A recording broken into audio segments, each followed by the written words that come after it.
Hey everybody, Zach Ditmars here for Fish Talk Magazine. Thank you for joining us tonight for another installment of Live with Lenny. We got a lot to cover. We'll just dive right in. Bring on our angler in chief, Mr. Lenny Rudo. What's happening, Lenny? Hey there, Zach. How are you? How you doing? You look tired. I am tired. Wrong. Whew. I literally walked away from the boat about 20 minutes ago. So cut a little close, but we had a great day of fishing, so that's awesome stuff. And the weatherman was wrong today. Did I mention that? The weatherman was totally wrong. Well, as you always say, the weatherman should work on commission. Oh my gosh. You know, it was supposed to calm down at 10, and at 10 it was still blowing 15, 18, and it took until like 2:30 before it finally calmed down. Man. Yeah. But you had success, right? Successful bite? We had a pretty good bite. We'll talk about it when we go through the current bite in a few minutes. Awesome. But yeah, actually, we had a pretty rocking good day. Awesome. So we're going to talk about the current bite, and then we're going to be talking snakeheads this evening. So stick around. We got a few announcements, and but first, it's like happy hour, right? It's pretty much happy hour. I feel happy. We have an hour to get through, so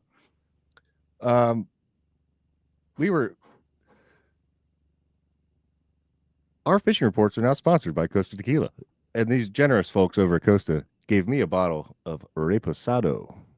How about you, Lenny? What do you got? What did you do with this bottle? Oh, well, what do you got? I've got the cafe. Now, I've tried the cafe. I have not tried the reposado.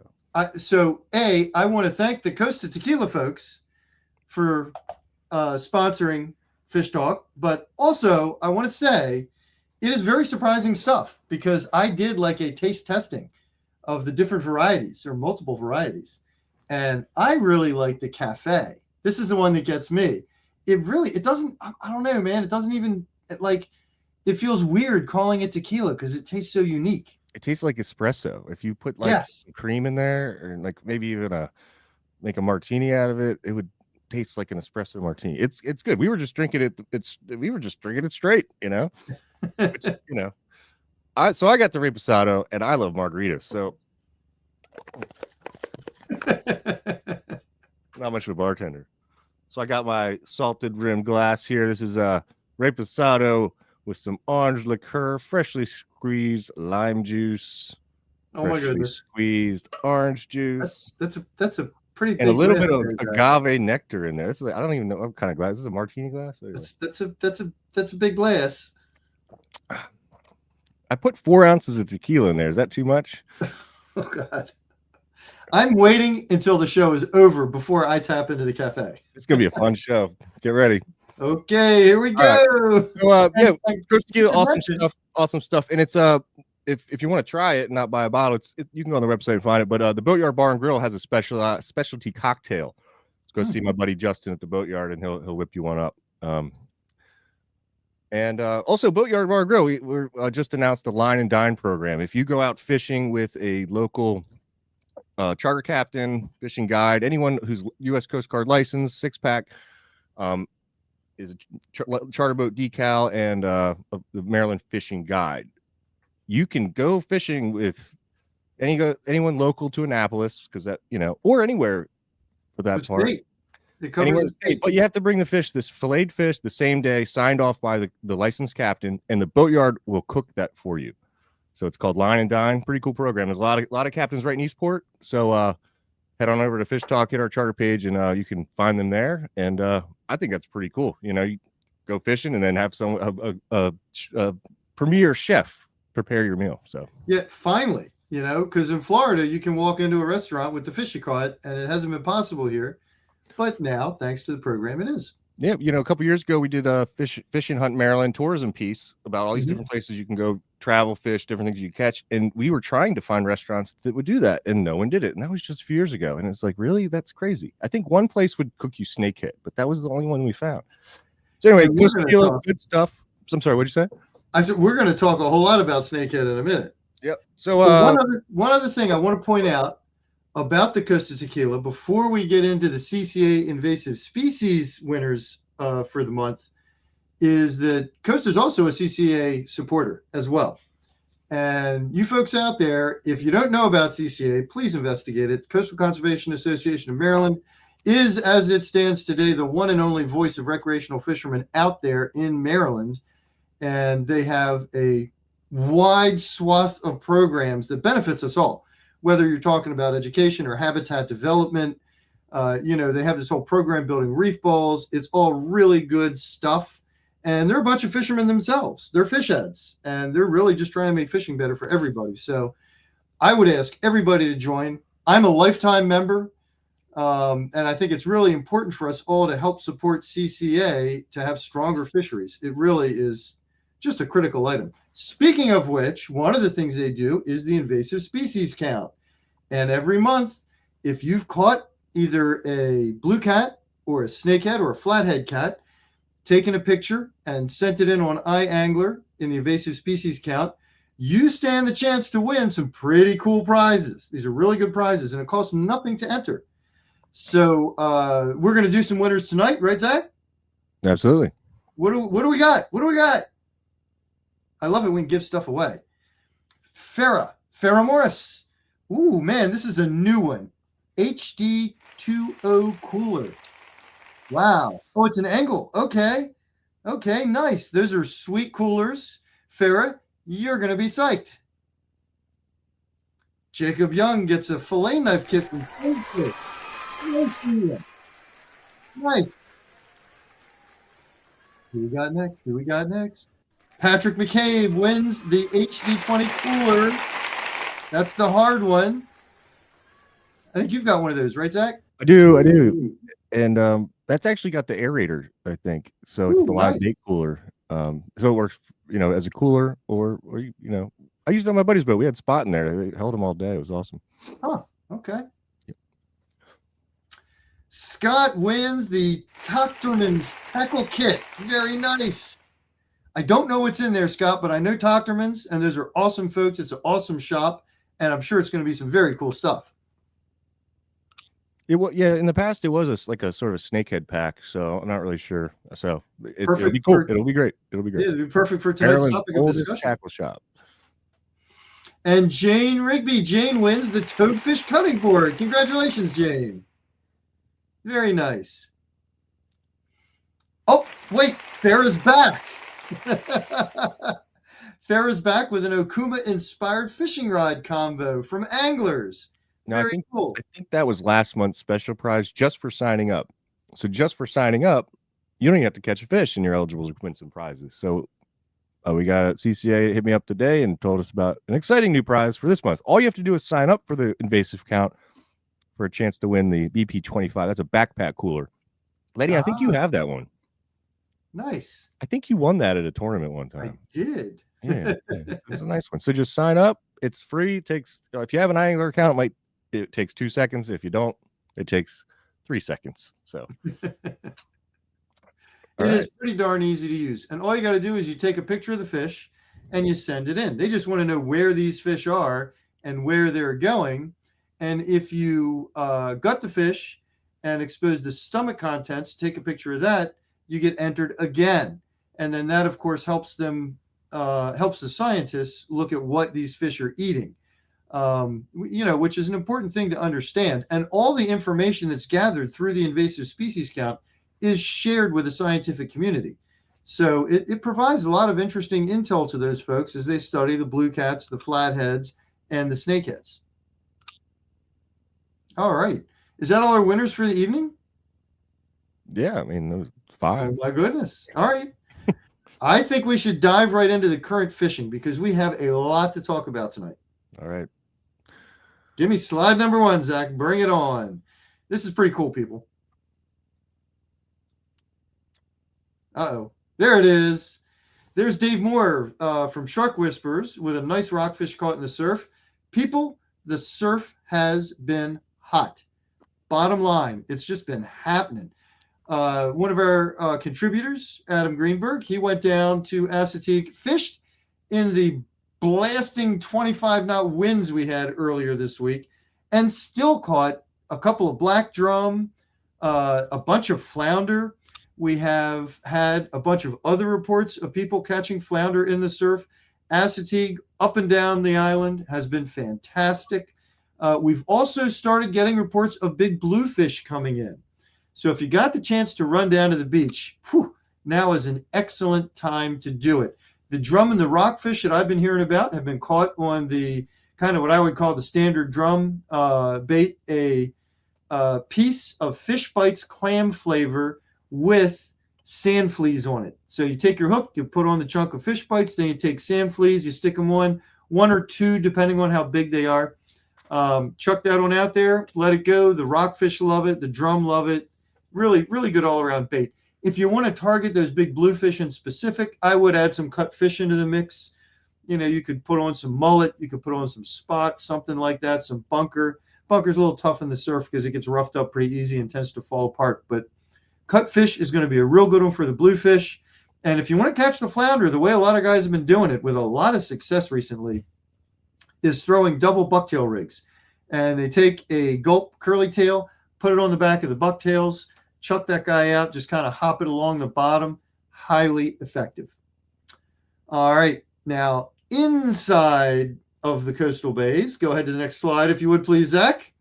There's been another bite going on. Back behind Ocean City, there have been rockfish around the bridges. But another thing that's going on right now is the togger biting. It hasn't, it's been a kind of a slow warm up this year, and the bite's been really good. That's Adam right there. He caught this on a different trip from the one he took for the drum on the surf. But they caught, I forget exactly how many, a very large number of tog. Now, most of the tog in the coastal bays are going to be pretty small, and they only had 2 keepers, but they had constant action. These fish are awesome to eat when you do get a keeper. And it's a really cool, another fishery you can go after. Flounder in the back bays, of course, is, generally speaking, the main target. We've heard up and down reports. Zach, I think you had some experience in a coastal bay looking for the flounder recently, didn't you? Yes, I did. I had a few bites, no hookups. I saw one flounder get caught in a fleet of about 12 boats, and there was no net, and they threw it back. And actually saw Adam and Ryan from Anglers. I had sand fleas. They said they were catching on crab. So I went back the next day, had a few bites on crab on the tog, and I even had some clam. I had a few bites, had my bait stolen, and I don't know, maybe I had the wrong size hook, but I'm new to tog fishing, so I'll give it another shot. Well, one of the things I've been hearing about that flounder bite is that, with all this wind, the water gets churned up, and you might have to deal with some dirty water. And flounder don't like the real dirty water. It's not ideal for them. So, rolling back to the surf, I did catch a slot in the surf. The sand fleas were really hard to find. I found one sand flea and I caught a striper. So the next day I went over to Bucks and just bought some of theirs. So the surf was almost all the way up to the dunes that last weekend. So I don't know where the heck the sand fleas were. We've had some crazy weather. Boy, it's really kind of wacky. All right, let's go to the next slide, the next bite. And blue cats. Blue cats have really been biting strong. Now, everything I've been hearing says that if you're anywhere south of, say, Pools Island, that kind of area, the salinity in the bay has been quite high. So the bite in the bay has not really been happening the way it could, should, might, has in recent years. You need to go up the rivers a little bit.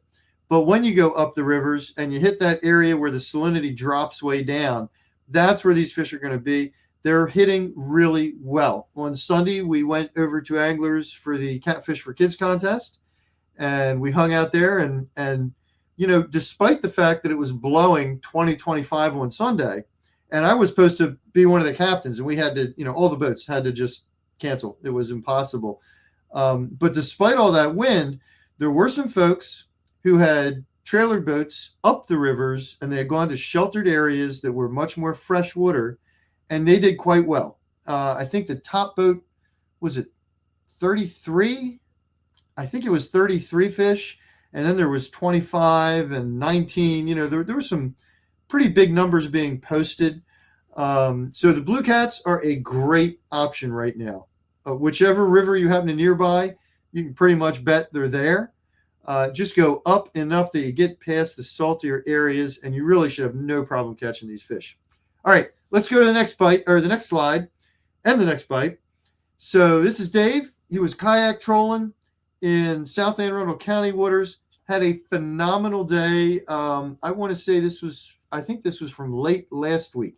Now, as I mentioned, and if you read Fish Dog's fishing reports, you have seen that, there's been a pretty darn good rockfish bite in the bay this spring so far. Well, today, I ran down south. I hit the Stone Rock and I hit the power plant. I went in search of black drum. We didn't get into them today, but man, we caught a lot of rockfish. There were 4 guys on board. Everybody caught at least a dozen fish. Some, notably more. Really nice selection of fish. Maybe 2 or 3 of them were under slots.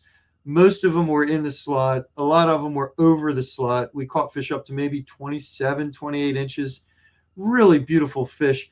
They were hitting, it was interesting. My standard issue white paddle tail was not the winner today. It was darker stuff. I did well on a BKD avocado. I'm not sure what bait Dylan was throwing, but it had that darker back on it. And everybody was, throwing darker stuff, probably because of the heavy cloud cover. The clouds didn't really break up all day, which we were waiting for the weather to change, but it did not happen early. And we had a just really, really good action on that dark stuff. The fish were in, let's see, we got them in 6 feet of water. We got them in 15 feet of water, and we actually got some in 25 feet of water. While we were looking for drum, Dylan saw a swirl on the surface, said, "Whoa, look at that." Grabbed a rod, threw a jig, boom, fish on. They were very active. I got a lot of hope for this season. For the last 5 years running, I've been saying consistently, you know what, this is sort of the worst year ever. And it's been that way, progressively worse the last 5 years. This spring so far, it's been really, really good.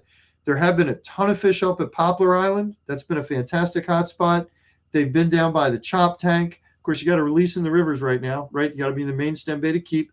But there are fish around, and they are active. They are really active. I don't know if it has to do with the slower warming we've seen this year. We've got really beautiful, clear water.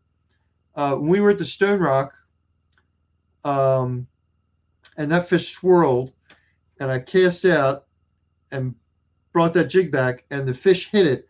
I could see the fish hit it. Like, I don't know, at least 2 feet below the surface, maybe even 3. I could see it, which is, it's pretty unusual for that area of the bay at this time of year. So pretty cool stuff. A lot going on there, people. Also, one more I forgot to mention. The Bay Bridge has had a really hot bite. A lot of fish up there. I have not heard if it's really more east side or west side, and I haven't been up there myself, but there have been good reports coming from up there. All right, let's go on to the next bite. What do we got next? Who's the next? I heard a good report from east side. From east side? Yes, sir. Thank you. Okay, cool. I did that. I just had to post that because that's funny. Thanks, Mike.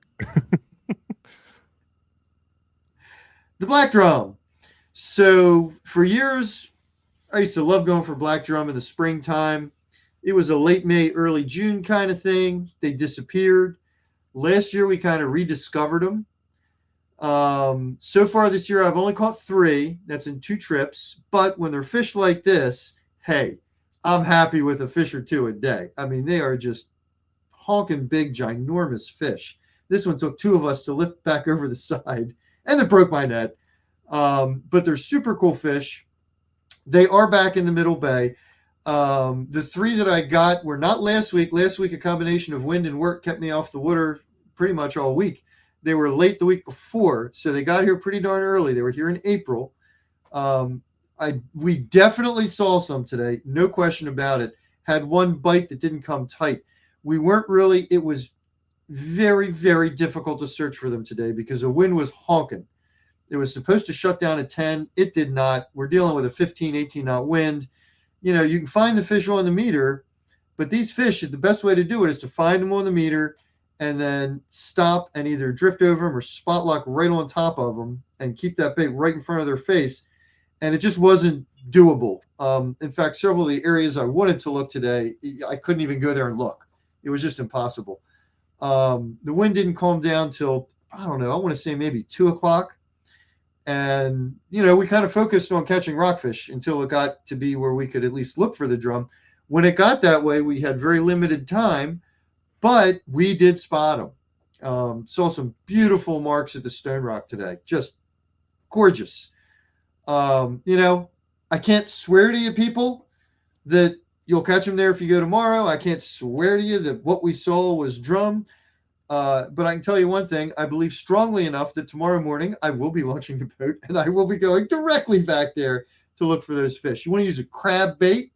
Historically, it was always soft crab. Last year, we used hard crab to great effect. They really didn't seem to mind either way.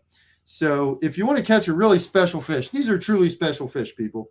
A 30-pounder is like barely average. A 50-pounder is nice. A 70, 80-pounder is a really big fish. There aren't many fish like that you can even go after in the bay. And, historically, once mid-June arrived, they kind of scattered out. It was impossible to target them. What we found last year was that by the time mid-May arrived and the rays got thick, it was just plain impossible to fish for them. We literally went one day and caught 6 black drum and maybe, 6 or 8 rays. We literally went 2 days later and caught 30 rays in a row and then said, to heck with it. We can't, just can't even fish. So that seems to be the cutoff point. Last year that happened right. Do you remember the date, Zach? It was right around mid-May, wasn't it?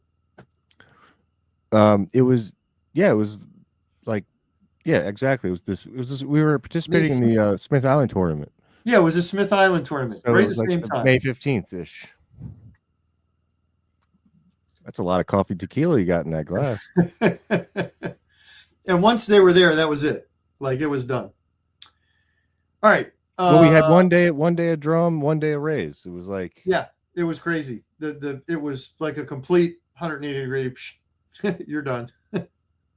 Yeah. Oh, the other thing I forgot to mention for them, people, if you catch one over 20, 25 pounds, you really want to be gentle with it and let it go.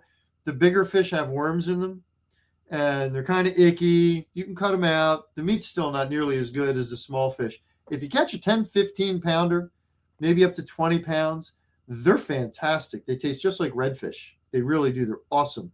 So every time I go, I hope I can catch a couple big ones and like one little one. All right, go ahead and take us to the next slide, Zach. We're back on rockfish. There are some big rockfish that are still swimming around. And you can see this young gentleman is standing on his pier. It's interesting. We've heard about a couple pier fish that have been substantial fish. So if you got access to a pier or you live on one of the rivers, it's not too late to get in on the really big fish. Now, I have a neighbor who let me know the other day that in his green light, he now has rockfish. He's way up the Severn. He's got rockfish coming into the green pier light at night in good numbers and good sizes. So just one more thing to keep in mind. All right, Zach, why don't we get on to the snakehead? Because now is a great snakehead time. Would you put up the next slide, please? Absolutely. And just before I do so, just everyone out there, if you have any questions about how to target any of these species, feel free to ask Lenny any questions. Absolutely. I forgot to say, we do this live so that we can respond to your questions. Pitch them on just put them into the comments. Zach will put them on the screen and we'll get them answered. All right. So this fish is from, I think, about 2 weeks ago. I went from a couple times in April. I struck out, honestly. I missed them both times. One day the water was really dirty and cold and it was a really cold day. And the other day, man, I thought I had a good shot. We only spotted one. It didn't happen, but they have started to crank up. We've been getting more and more reports over the last few days. This is a great time to go after them because what you got to remember, people, these fish will come on in the spring and everyone says, oh, you want heat, hot, hot, hot for the snakeheads. That's true, but there's going to be a time period here arriving relatively soon, mid-June, late June. These fish are going to go into breeding mode. And when that happens, it is really hard to get them to bite. Like sometimes it's just plain impossible. You'll see 10 of them cast at them and they'll completely ignore you. So you have a limited time window right now to get on them before that happens. Then there will be a few weeks where it's really hard to catch them. And then we'll get into the midsummer when you can start looking for fry balls and pick them up with a little more regularity. Snakehead do spawn through the summer, and you can always through the summer encounter some that are doing that and they won't bite. But there's going to be a time period coming up here, I don't know, maybe in month and a half, something like that, where it's going to get real tough to catch them. So if you want to get after these fish, this is a great time. How are you going to get them? All right, Zach, take us to the next slide, please. We're going to talk about the number one snakehead lure that everybody talks about, everybody loves, everybody knows, the frog, right? The frog is highly effective. Now, if I was going snakehead fishing tomorrow, probably wouldn't be my first choice. Fish are starting to hit topwater. We have been hearing this, but they're not really completely focused on the surface as of yet, and the grasses aren't really thick yet. They're a little bit behind actually where they normally are just because it's been so cool. Normally, the reason the frog is so spectacularly effective is you can put it right in the middle of the grass. You can put it in the thick stuff. You can wiggle it in a little spot where there's water between 8 lily pads, and if there's a snakehead around, he'll come and blow it up. As the weed growth gets thick, make sure you got one of these in your tackle box, okay? Now, I'm going to make a confession here. I don't use them. I really don't use frogs. Every now and again I'll cast one, but I really don't use them much. Why? The killer here is when a snakehead blows up on a frog, you've got to drop your rod tip towards it and give it a second to crunch down on that thing before you set the hook. Usually what happens when I'm fishing is if I throw out a frog and a snakehead blows up on it, I go, ah! And I totally and completely yank it away from the fish and I miss and I'm very upset. And I've been fishing shoulder to shoulder with guys, both of us throwing frogs, where he's had a dozen blow-ups and caught 8 fish, and I've had a dozen blow-ups and caught 1. So I'm not a good frog guy. If you're excitable, like me, and you have trouble holding back on that hook set, a frog is probably not your best bet. But if you've got some self-control and you can handle it, go for the frog, by all means. All right, let's go to the next one, please, Zach. And the next one, I do really like using. You can see, this is my buddy Vadim. You can see there's a bobber on his line. There's about 1.5 foot of line and then a hook with a bull minnow on it. Snakehead love bull minnow. They chomp on them.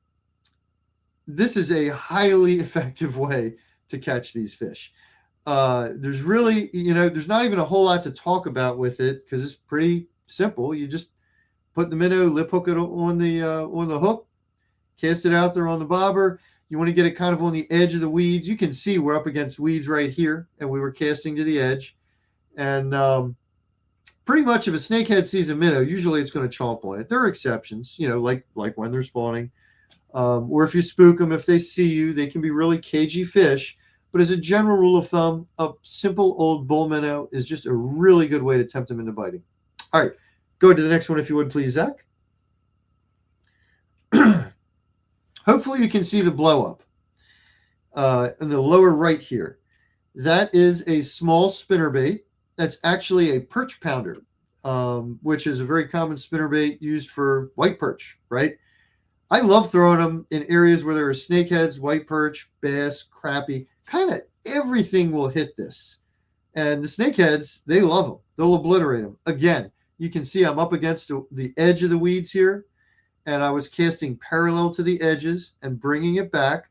Real simple retrieve, cast it out, maybe let it sink a second or two, do a steady retrieve, couple of wiggles of the rod tip. Little spinnerbait's highly effective. Now, one thing you got to bear in mind, if you hook into a really big snakehead on a perch pounder, it has enough juice to straighten that hook out, the hook and the wire. They're really not quite heavy enough for like a 30+ inch fish. But there's a solution here. There's a upsized perch hounder, which is designed actually for catching slot redfish. Works really well. So if you're in an area where there are big snakes, I would say use something a little beefier than your standard perch pounder. Maybe the jumbo perch hounder, maybe a small spinnerbait. That's fine. Anything like that. But that right there is an awesome bait for them. All right, go ahead and take us to the next if you would, Zach. a simple white fluke, snakeheads will obliterate this. It actually, it might have taken over as my very favorite. I don't know. But I can tell you this, the two biggest snakes I've ever caught were both on white flukes. Shucks, I wish I had one of those rigged to show you right now, folks. Rigging them is a little tricky. You use the hook that has the little bend right by the eye. Zach, do you know the name of that hook? The what do you? It has a name. It's a worm hook. It's a there's a special name for the hook with a little bend. It's kind of has a little bend right by the eye. You thread it through the very tip of the bait, and then turn it so the point faces up and go up through the back. Worm hook. It's a offset worm hook. Offset worm hook. Okay. Offset worm hook. Or extra wide gap. Works really well for it. When you put the point through the back, it kind of sits right against the plastic of the fluke. And when a snakehead chomps down on this thing, the fluke just goes squish and the hook point's exposed and you slam it. This is another one where it is beneficial to give yourself, a second before you set the hook. Let the fish chomp on it, pause a beat, then set the hook. And I think purely because you don't have that giant surface explosion, that I can handle. With this lure, I can manage to force myself to pause a beat. So, it works good for me. It's lovely in that these sink super slow. They have a great action. You can cast them into fairly thick cover. They're pretty weedless. They're not 100%. Occasionally they'll get snagged on something. I guess they're almost as weedless as a frog, but I don't think quite as weedless. That plastic slides down on the bend of the hook sometimes, and the point comes out, and it just starts grabbing stuff. But a pretty darn good bet. I like the screw lock. Oh yeah, some of them have that too. Yeah. Yep, the little springy thing on the front. Yep. And you can. They don't work great for like the Z-Man styles, but for the Zoom, I think that's a Zoom fluke. That may well be. They work great. That was the first picture of a fluke on the internet that I found. And I like the whites. I really like the whites. I'm sure there are times when other colors are better. I'm sure other guys have their favorites. I really like the whites. Cast them out there, let them sink for about 2 seconds, give a twitch, and they get this great little swoosh to them. Let it sink again for another second. Twitch, twitch, sink, twitch, twitch. Man, it can drive the fish nuts. Highly effective. All right, let's talk a little bit about the wear for the snakehead. Go ahead and take us to the next slide if you would, Zach. I should probably add in there, I didn't put chatterbaits in here. I don't know why. I'm not a chatterbait lover, but a lot of guys catch a lot of snakeheads on chatterbaits. I was totally snoozing on questions, but we got like 7. Oh man, pop them up. Hey, I was right. Wide gap hook. EWG hook. That's what I've heard before. Belly weighted hook, screwing. So screw weights, those are great. So the belly weighted hook, and I've got some of those in the box too. Those are really good when the fish are down. They do cause it to sink a little faster. So if the fish are up, you might want to go weightless. But when the fish are a few feet below the surface, that does help you get down there a little quicker. And Mike's saying he uses the BKK divers. Most effective presentation for snakeheads. Nice. Yep. I do like the Zoom paddles as well. And I love the Gambler paddles. They used to have a garlic scent, and they took it away. And I don't know why. Got me. Hey Lenny, I know you went out with your buddy Jack, and he was fly fishing. And he went out there fish with a fly rod. And what kind? Absolutely. Did he use? So Rich, a buddy of mine, Jack, he's a fantastic fly angler. He really is highly experienced. He can put a fly on a dime at 30 yards. He can probably put it on a quarter at 40 yards. I mean, just really freaking good. And the last time I went with him for snakes, he fly fished. I was casting spinning gear, and honestly, he kicked my butt. I mean, I forget what the numbers were. I think I caught 5 or 6 fish. He probably caught 15 or 16. He was using a mouse imitation with a fuzzy body and a couple little rubber legs that stuck out. I'm not sure that there's a specific name for it. That was on one of our covers at one point. It was a while ago, maybe 5 years ago, but that picture was on there. Gosh, if I knew how to get a picture and share it with you, I would, but I'm not Zach. I don't know how to share it. But time me. There's a fuzzy little mouse with little rubber legs. Probably looking for something for size. I mean, it was, bigger than maybe the size of a 50-cent piece, and it floated. It acted very much like a frog, but it didn't pop. And man, there was a hole in the trees at one point, like this big. And we both looked at the hole and said, "Oh, there it is. There it is." Can you zoom on the fly? Yeah, man. Look at that. There it is. That's it. They destroyed that thing. Just destroyed it. I want to get Jack with his, Very nice. Yeah, but like I say, he's really freaking good with it. We saw a hole under some trees at one point that overhung the water, and it was like, man, if I could get in there. And I tried flinging. I was using one of the heavy-duty perch pounders, or a regular perch pounder at that point. I tried flinging it in. I tried skipping it in. I couldn't quite do it. He zing, and that fly went underneath of that branch, 3 or 4 feet under, forward, and boom, he caught the fish. So yeah, highly effective. It can definitely work if you're real good, right? I probably could cast a fly all day long trying to catch a snakehead and catch the back of my head 6 times. That's what would happen. What style, size hook or jig head are you using for your minnow rig? So it's probably like it's not a 1/0. Maybe a number 2, number 4 could be. I remember when we interviewed Kaz Kenny, he loved the eagle claws. So do you remember the size? No, but I think it's they're pretty much going to inhale it. So it's like they really do. Probably like a number 2. Yeah, 2, 4, something like that. Yeah, it was. I don't think the ones I've used they're not as big as a 1/0. Mike's saying the Patapsco is absolutely loaded. Yeah. These fish, they are around. Do you have anything to elaborate on that? What's that? Do you have anything to elaborate on the Patapsco? On the Patapsco? Aren't they like tagging some fish? Oh my God. I forgot. Thank you, Zach. Yes, people, everybody needs to know. In the Northern Bay, the DNR is trying to track the fish's movements. Okay, that's what they're trying to learn right now, is where do these snakeheads go, and where do they move around to? So what they did was they tagged a bunch of fish. I think it's blue tags and green tags. If you catch a tagged snakehead, you want to look on the tag, call the number, you want to turn that tag in. There's a cash reward, and some of them are quite nice.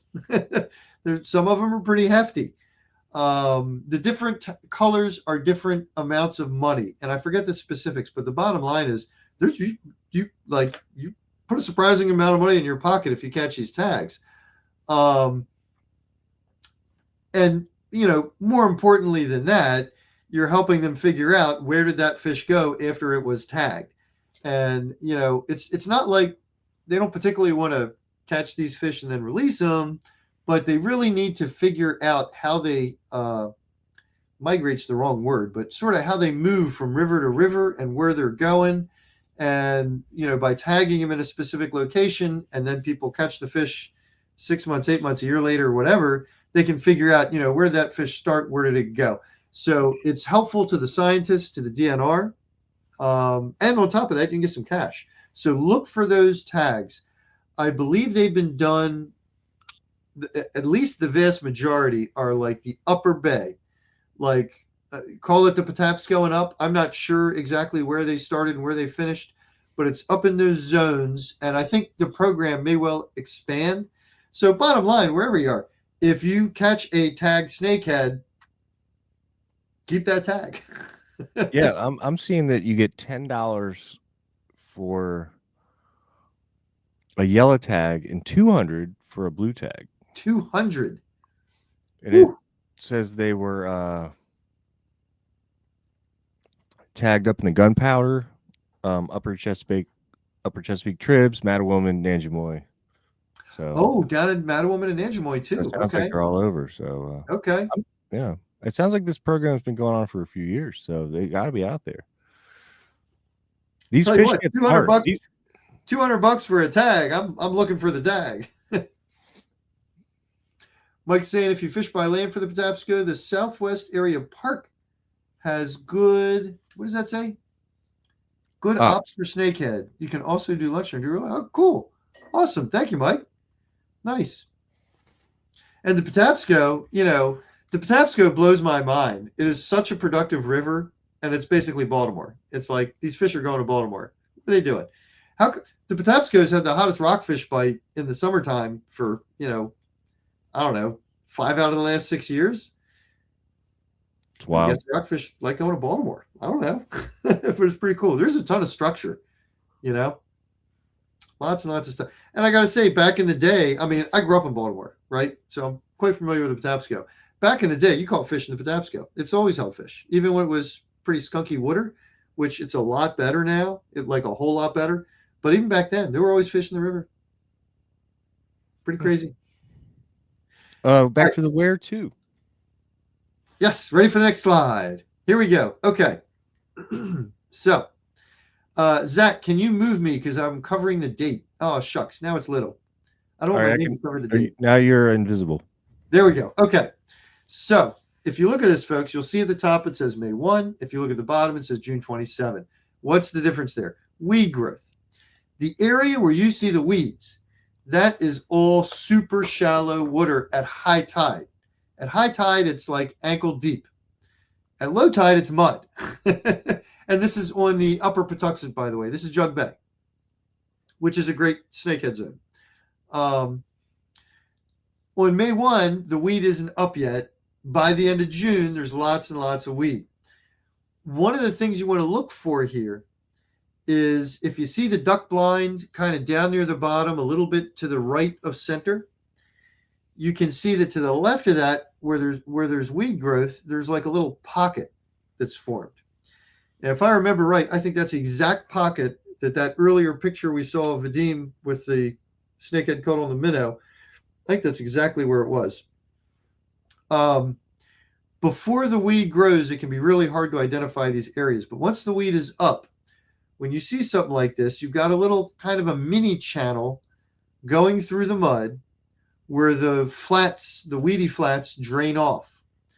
That becomes like a highway for the fish, for the little critters, and then for the snakeheads chasing them. And you can also see in that shot, there's like a darker area going back from that little indentation in the weeds. That's that little channel area. Look for that. It is worth going out in heavy weed growth and kind of scouting for spots like that and marking them all down and keeping track of them, because there'll be good spots, even there'll be good spots in the fall when the weed starts to die back. There can be good spots at any time because you've got the water sort of funneling into that little channel and running out right there. So that is a prime kind of zone to look for. In a lot of these rivers that we fish, it can almost be overwhelming sometimes to figure out where to go to target the snakehead, because you look around and there's just acres and acres of this beautiful shoreline with trees laying down and weeds everywhere. And you're like, oh my God, where do I start? Right? New Bridge is like that, right?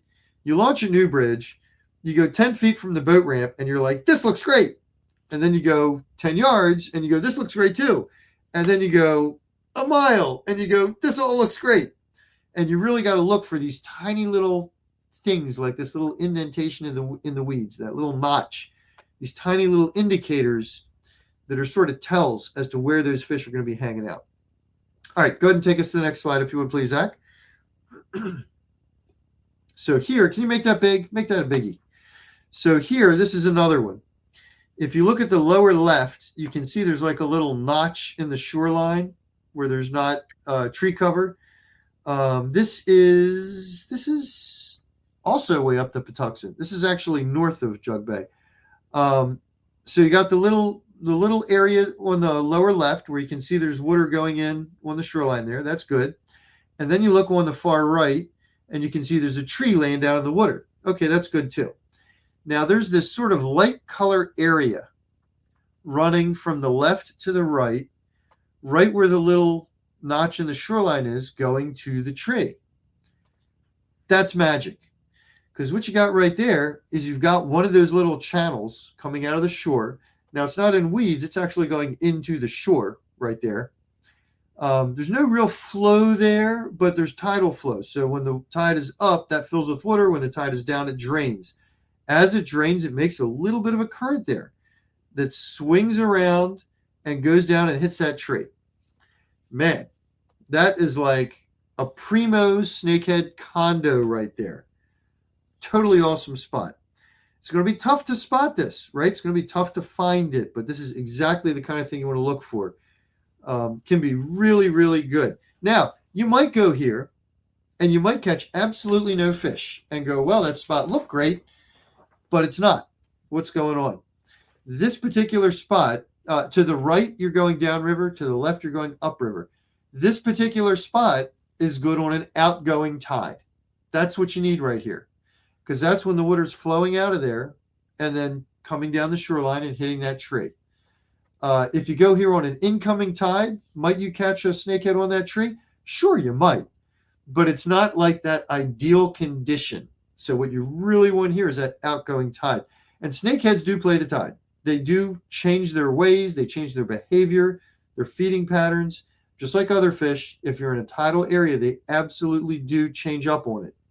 So when you look for a spot like this, you find it, keep that in mind. What's the tide doing?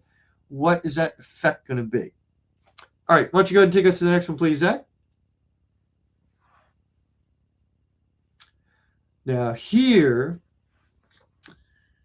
which river did I snap this off? I can't remember if this was the Patuxent. No, this is not the Patuxent. This is a Newbridge. The Chick. This is the Chick. But this is just an example. This goes for any river you might go fishing in. And what you see here is you got the left arrow and the right arrow. They're both pointing at the same thing. They're both pointing at the same thing, people.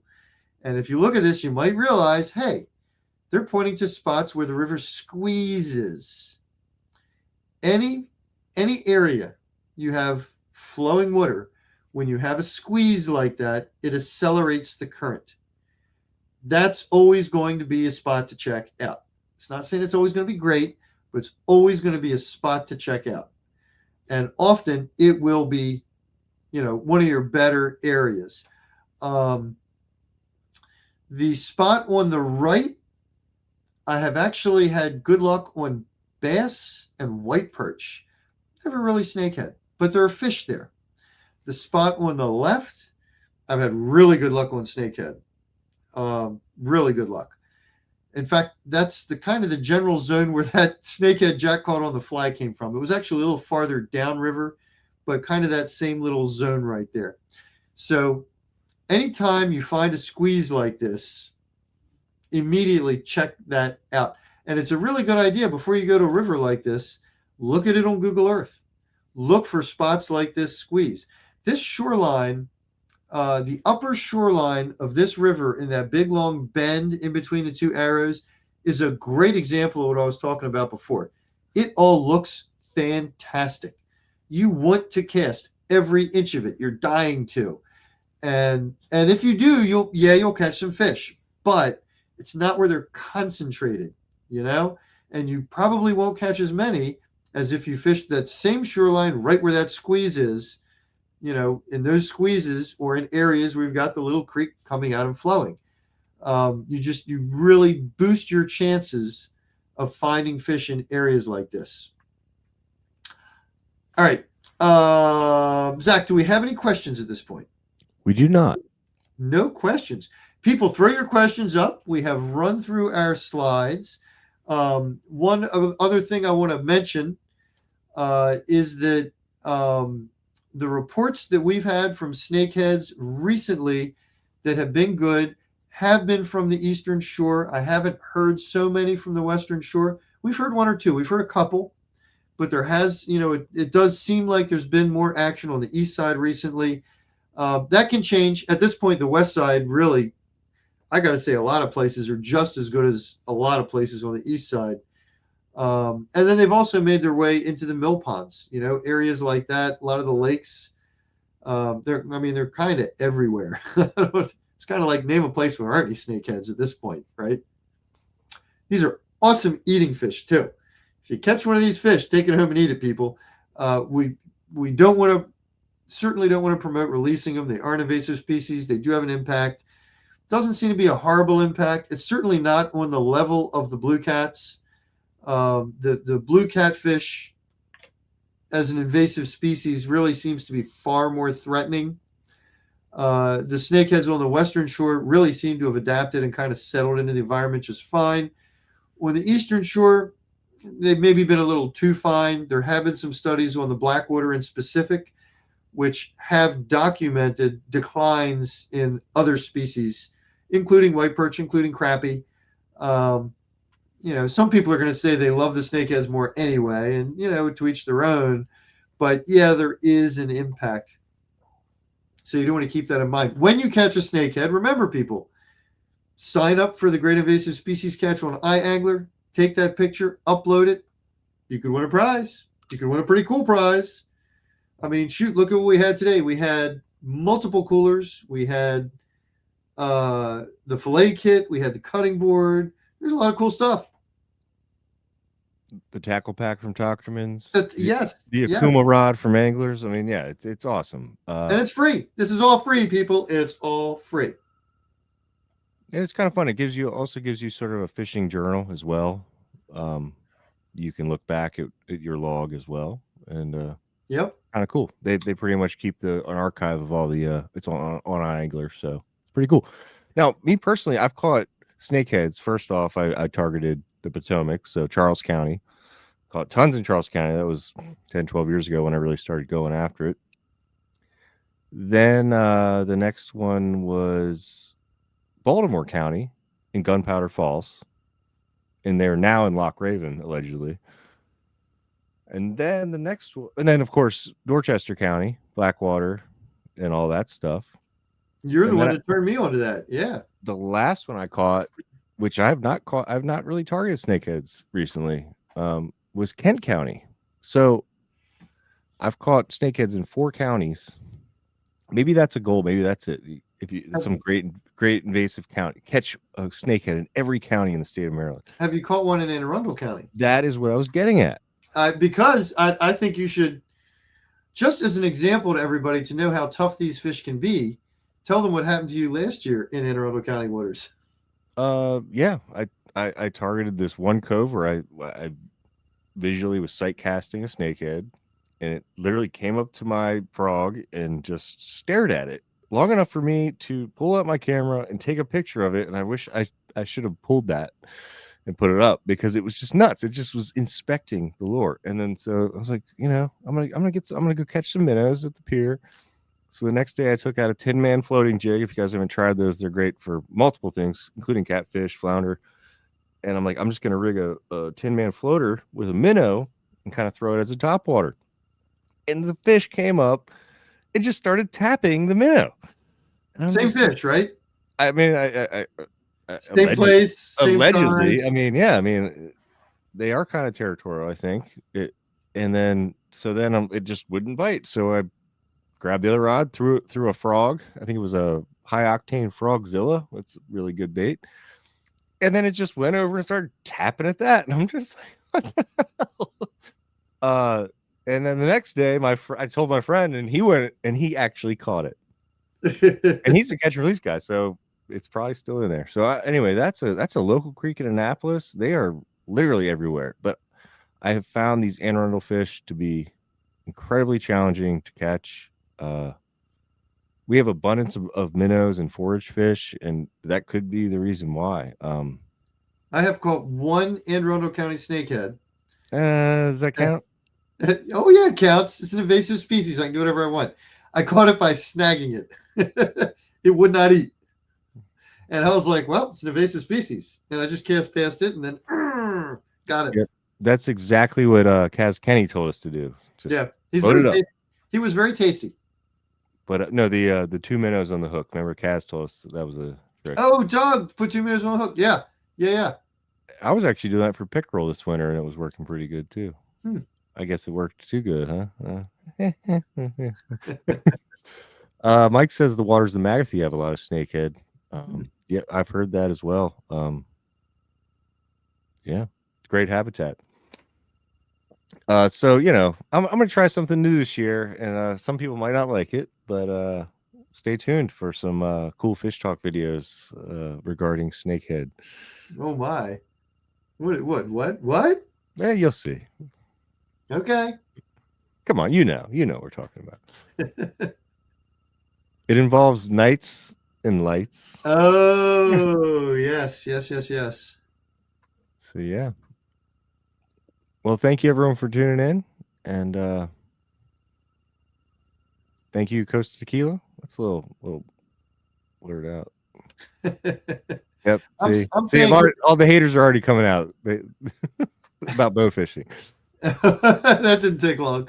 I'm saying try the cafe flavor. I think that's the best. That's just me, but I think it's quite tasty. All right. Well, thank you, Zach. One last Appreciate comment. it. One last comment. Wait a minute. One more. Fishing the Magathie by Beechwood Park in March and found a lot of snakehead carcasses. Looks to me like they didn't survive the winter. Interesting. Wow, that's interesting. I had not heard of any winter die-off. I wonder if that's super interesting. Well, it was pretty icy. It was pretty darn cold, and they do like it warm. Brandon's headed on the weekend to the Potomac for the Chesapeake Channa. Brandon, they are literally between me and you right now as the crow flies. You just have to like walk a few feet outside your house. He lives about 100 yards from me. Oh, nice. He's like right there. Thanks for tuning in, man. And thank you everybody for tuning in. Zach, thank you for doing everything you do to make all this happen. Absolutely.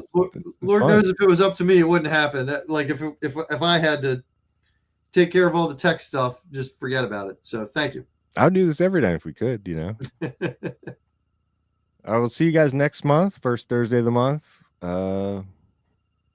Catch them up. Yeah, there's a good bite going, people, for a lot of different stuff. Get out there and go fishing. Should I cue the outro song we always do? Ooh, yeah, okay. Okay. There it is.